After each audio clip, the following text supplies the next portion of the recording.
เมนูไข่กระทะนะคะนี่เครื่องเคียงตามนี้เลยนะคะนี่ปกติใช้เป็นเนยนะคะเป็นเนย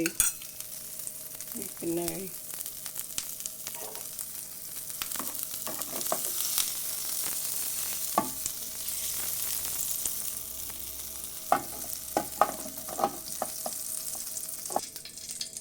เนยละลายแล้วใส่ไข่ได้เลยค่ะ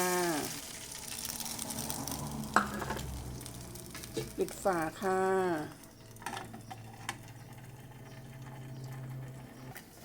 เปิดฝาจ้าใส่เครื่องเคียงตามชอบเลย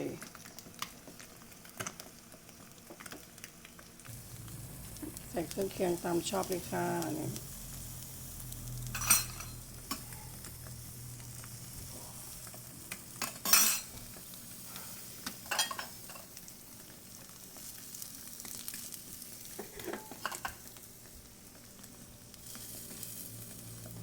เสร็จแล้ว